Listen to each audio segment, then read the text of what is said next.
সংসদ সদস্য বলল স্পেকুলেটিভ মানে নাকি ফটকা, তাহলে ফ্রড মানে কি? স্পেকুলেটিভ মানে যদি ফটকা হয়ে থাকে তাহলে what is the meaning of fraud? একবার মাননীয় অর্থমন্ত্রী বললেন এখানে হতেই পারে, মাননীয় অর্থমন্ত্রী বললেন এগুলি হতেই পারে, ডক্টর মশিউর রহমান বললেন this is none of our concern, share market আমাদের কোনো চিন্তার ব্যাপার না। সরকারের তরফ থেকে তা বলা হলো এতে বিরোধী দল দায়ী। মাননীয় স্পিকার, এই কথাগুলি শেয়ার মার্কেটকে অ্যাগ্রাভেট করেছে। তারা ট্রান্সফর্মার লাগিয়েছে, রেগুলেটর লাগিয়েছে, এটা লাগিয়েছে, ওটিয়ে লাগিয়েছে, কোনো লাভ নাই। তারা ডেকে এনে মানুষকে ইনভেস্ট করেছে। 30 থেকে 40 হাজার কোটি টাকা বিদেশে চলে গেছে। মাননীয় স্পিকার, মাননীয় স্পিকার, গত 2 বছরে 12 লক্ষ বিও অ্যাকাউন্ট হয়েছে। এর আগে আরো 20 লক্ষ ছিল, এর মধ্যে 8 লক্ষ শুধু আমাদের মা বোনেরা। মাননীয় স্পিকার, আমার যদি বিও অ্যাকাউন্ট থাকে, if I have a BO account, naturally my mother, my sister, my friend সবাই আমার উপরে ডিপেন্ডেন্ট থাকে। এক বিও অ্যাকাউন্ট দিয়ে 5 জন, 6 জন, 10 জন কাজ করে। আপনি জানেন বাংলাদেশে কোনো ব্যবসা বাণিজ্য এখন নেই, সারা পৃথিবীতে মন্দা। এই মুহূর্তে সবাই 2 লাখ টাকা, 5 লাখ টাকা ইনভেস্ট করে 5,000 টাকা কামাই করার জন্য চেষ্টা করেছে। এটা কি কোনো অপরাধ? I can very well understand বিজনেসে লস হবে, লাভ হবে, কিন্তু ডাক দিয়ে তো আপনি ধোকা দিতে পারেন না। বারবার ডেকে এনে শেয়ার মার্কেটে ইনভেস্ট করিয়ে তাদেরকে রাস্তায় ফেলে দেওয়া হচ্ছে। 30 লক্ষ লোক যদি স্বাধীনতা যুদ্ধে মারা যায় মাননীয় স্পিকার, তাহলে 30 লক্ষ লোক এই আওয়ামী লীগ আমলে ফকির হয়েছে। মাননীয় স্পিকার, মাননীয় speaker, one thing I just don't understand, আজ থেকে 1 বছর আগে এইখানে দাঁড়িয়ে বললাম এয়ারটেলের কথা। এই এয়ারটেল 2000 কোটি টাকার শেয়ার কেলেঙ্কারি করে বাংলাদেশকে 95 কোটি টাকা স্ট্যাম্প ডিউটি দেয়নি। সারা বাংলাদেশ যখন বিদ্যুতের জন্য পাগল, এক আরবিতে 2,80,000 অ্যাপ্লিকেশন আছে বিদ্যুতের, 5 লক্ষ শুধু আছে বিভিন্ন কলকারখানা প্রতিষ্ঠান, বড় ছোট দালানের। 210টা টাওয়ারে নির্বিচ্ছিন্ন বিদ্যুৎ সংযোগ দেওয়া হচ্ছে এই এয়ারটেলকে। কেন মাননীয় স্পিকার, আমরা জানতে চাই। আমি জানি আমার এই কথায় এয়ারটেলের করাপশন বন্ধ হবে না, ইনভেস্টিগেশন হবে না, তবে the time has come. I want to urge the people of Bangladesh যে আপনারা এয়ারটেলকে প্রত্যাখ্যান করেন। যেই কোম্পানি ইস্ট ইন্ডিয়া কোম্পানির মতো এত কোটি কোটি টাকা ট্যাক্স ফাঁকি দিয়ে, স্ট্যাম্প ডিউটি ফাঁকি দিয়ে এই দেশে ব্যবসা বাণিজ্য করছে, তাদের ইন্টেনশন ভালো না। আমি সবাইকে অনুরোধ করব বাংলাদেশের যে আপনারা এয়ারটেলকে বয়কট করেন, পাবলিকলি বয়কট করেন। মাননীয় speaker,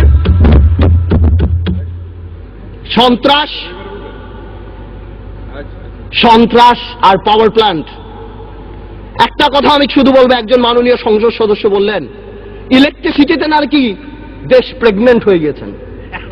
I am not use to this languages, but আমার জবাব দিতে যখন দেখি চানাচুর কোম্পানি, ফার্নিচার কোম্পানি, নাম নিচ্ছি অটোবি, যারা সারা জীবন ফার্নিচার বানিয়েছে, তারা বিদ্যুৎ প্ল্যান পেয়েছে, আমার মনে হয় এই প্রেগন্যান্সি খুব তাড়াতাড়ি মিসক্যারেজ হয়ে যাবে এবং এই দেশে বিদ্যুৎ আসবে না। আমরা চাই, আমরা দেখতে চাই যাতে বিদ্যুৎ আসুক। আমি যদি দেখি গাধাকে দিয়ে ঘোড়ার রেস দৌড়ানো হচ্ছে, আমি জানি এই গাধা গন্তব্যে কোনোদিন পৌঁছাবে না। মাননীয় স্পিকার, ডক্টর ইউনূসকে নিয়ে কিছু কথা না বললেই নয়। মাননীয় speaker, I will not go into the details of the law, তবে অনেকেই বলে যে ল ইজ ইকুয়াল। এখানে অনেক বড় বড় কনস্টিটিউশনের বিজ্ঞ লোকেরা আছেন, তারা যদি থাকতেন আরো সুবিধা হতো। মাননীয় স্পিকার, যদিও পার্লামেন্ট বলে, সংবিধান বলে ল ইজ ইকুয়াল, বাট বাস্তবে কিন্তু ল ইজ নট ইকুয়াল। 111-এ দেখেছি অনেক বড় বড় নেতাদেরকে 20 সেলে রাখা হয়েছে, কিন্তু 2 নেত্রীর জন্য আলাদা জেলখানা রাখা হয়েছে। এই পার্লামেন্টে আমি যা বলবো দ্যাট ইজ ইমিউন। ডিপ্লোম্যাটরা অনেক কিছু করে, ইমিউনিটি আছে। কিছু কিছু ক্ষেত্রে কিছু কিছু স্পেশাল মানুষের জন্য ল একটু কার্ভ করে যেতে পারে। Doctor Yunus, I can very well understand 65 বা 70 ইয়ার্স ওল্ড, বাট 80 বছরের রাষ্ট্রপতি যদি এত বড় বক্তব্য লিখতে পারে, 75 বা 70 বছরের ডক্টর ইউনূস আমি মনে করি গ্রামীণ ব্যাংকের এমডি পদে ভালোভাবেই থাকতে পারত। মাননীয় স্পিকার, ডক্টর ইউনূস বাংলাদেশের সম্পদ না পৃথিবীর সম্পদ।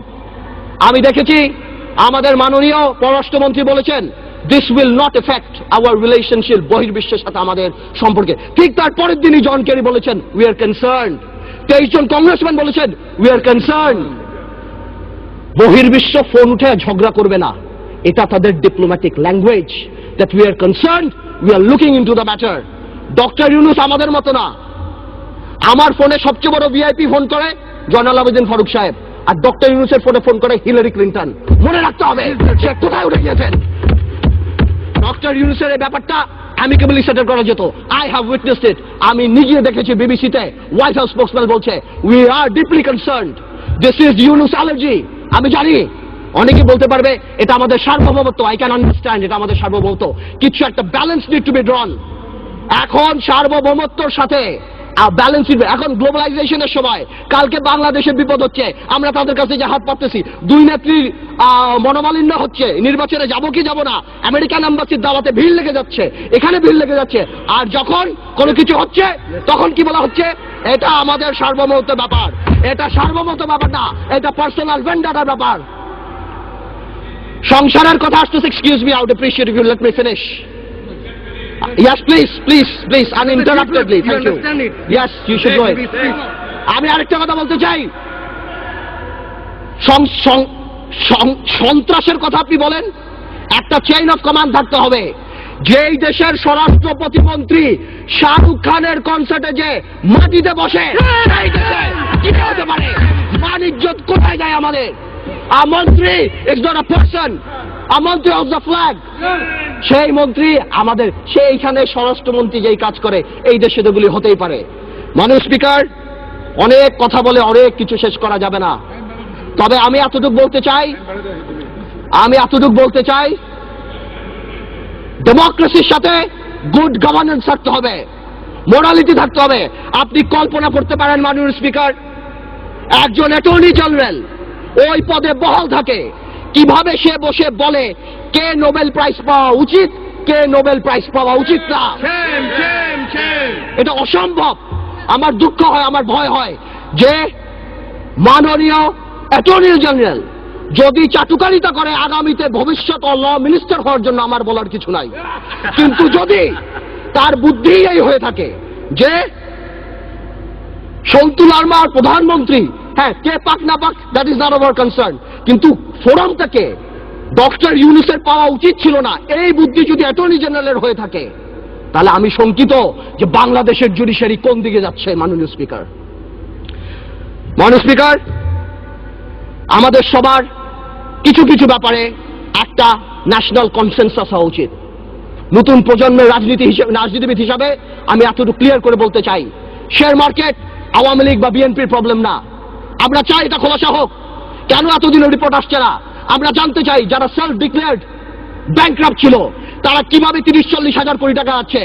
আমাদের টেলিফোন যদি ট্যাপ করা হয় আমরা জানতে চাই সেই দরবেশা সেই মুরিদদের টেলিফোন কেন ট্যাপ করা হয় না, আমরা জানতে পাই ফোনগুলি কোথায় যায়। এবং আপনি সমন্বয়হীনতার ব্যাপার দেখেন, সরকার যখন বলে ডাইরেক্টলি এর মধ্যে বিরোধী দল ইনভলভ, ঠিক সেই মুহূর্তে আমাদের মোস্তফা কামাল সাহেব যে অর্থনীতি মন্ত্রণালয়ের সংসদীয় কমিটির চেয়ারম্যান, সে ডাইরেক্টলি বলে আমার কাছে তেমন কোনো ইনফরমেশন নাই, আমি তো জানি না। What a mockery! এটা প্রধানমন্ত্রী রাজনৈতিক স্টেটমেন্ট দিয়েছে, উনি ইনফরমেশন দিবে কিভাবে? মাননীয় স্পিকার, প্রথম আলোতে দেখলাম ওনার কোম্পানির 10 টাকা শেয়ার নাকি 290 টাকা হয়েছে। উনি মাশাআল্লাহ 1200 কোটি টাকা কামিয়েছেন, আলহামদুলিল্লাহ। এই টাকা দিয়ে করবে কি? 1200 কোটি টাকা দিয়ে বানিয়েছেন। এই সমন্বয়হীনতার অভাব, বারবার যে কোনো কাজে ডিউ ডিলিজেন্স ছাড়া বিরোধী দলের উপরে আঙ্গুল উঠিয়ে দেওয়া আর শুধুমাত্র বলা এখানে করাপশন এখানে করাপশন, হাজার হাজার। আজকে শেয়ার মার্কেট আবার ফল করেছে, ডেকে এনে ফল করায়। মাননীয় স্পিকার, আমি আরেকটু সময় নেব, আমার এলাকা নিয়ে কিছু কথা না বললেই না। মাননীয় স্পিকার, আমার ভোলা নিয়ে আমি আগেও বলেছি, আপনাকে 2 মিনিট সময় বাড়িয়ে দেওয়া হয়েছে, বলুন। থ্যাংক ইউ মাননীয় স্পিকার। আমার ভোলা নিয়ে আমি কিছু কথা বলিনি, আমার ভোলার নদী ভাঙনের একটা বিরাট প্রবলেম দেখা যাচ্ছে মাননীয় স্পিকার। আমি দেখছি আমাদের 15 কোটি টাকা অফকোর্স ফান্ড দিয়েছে এলজিইডি মন্ত্রণালয়, অন্যভাবে কিছু কাজ হচ্ছে, কিন্তু এই কাজ করে কোনো লাভ হবে না আমার ভোলাতে। আমার ভোলা ইভেনচুয়ালি থাকবে না। আমি আপনার সাথে কথা বলছি, এই মুহূর্তে ভোলা 5 ফিট 10 ফিট ভেঙে গিয়েছে। আজকে যদি এখানে মাননীয় সংসদ সদস্য তোফায়েল আহমেদ সাহেব থাকতেন, অবশ্যই সে আমার সাথে একমত হতেন। আমাদের সবার দায়িত্ব ভোলার জন্য কিছু কাজ করা। ভোলাতে অনেক ইনফ্রাস্ট্রাকচার আছে, ভোলাতে অনেক গ্যাস আছে, অনেক অপরচুনিটি আছে কাজ করার। আমি আপনার মাধ্যমে সরকারের কাছে অনুরোধ করতে চাই যে আমাদের ভোলাকে বাঁচানো উচিত, নদী ভাঙন নিয়ে কিছু কাজ করা উচিত। আমি আরেকটু অল্প সময় নেব মাননীয় স্পিকার। ন্যাশনাল কনসেনসাস বা একটা ন্যাশনাল ফোরাম, এই ব্যাপারে আমি যে কথা বলছিলাম, আমরা নতুন প্রজন্ম দেখতে চাই মাননীয় স্পিকার। কিছু কিছু ক্ষেত্রে কিছু কিছু কালপিট, আপনারা যদি সরকার দলীয় সংসদ সদস্য যদি মনে করে যে আমাদের দুই একজনের নাম বলে, হাওয়া ভবনের নাম বলে এগুলি তারা পার পেয়ে যাবে না। একটা হাওয়া ভবন যদি থেকে থাকে, এই আমলে শত শত মুশকিল আসান সেন্টার বের হয়েছে মাননীয় স্পিকার। আপনি যদি সেখানে যান, আপনার মুশকিল আসান হয়ে যাবে মাননীয় স্পিকার। আপনি দরবেশের মুড়ি ধরেন, আপনাকে ভূ দিবে, 2000 কোটি টাকা মালিক হয়ে যাবেন। শত শত লোকসানের কোম্পানি, জিএমজির মতো কোম্পানি, ওয়েস্টিনের মতো কোম্পানি আপনি নিয়ে যাবেন 20 কোটি টাকাকে বিলিং ভ্যালুতে বড় করে আপনি শেষ করে দিবেন। আপনি হঠাৎ রাতারাতি 40 কোটি টাকার মালিক হয়ে যাবেন। সর্বশেষ আমি একটা কথা বলবো, আমি সরকারকে আন্তরিকভাবে ধন্যবাদ জানাই যে সরকার এই দরবেশ বাবাকে বাংলাদেশের অর্থমন্ত্রী বানায় নাই। যদি বানাতো, দেশটার প্লেসমেন্ট শেয়ার বের করে, দেশটার বুক বিল্ডিং বের করে এখন মার্কেটে বিক্রি করে দিত। আপনাকে ধন্যবাদ মাননীয় স্পিকার।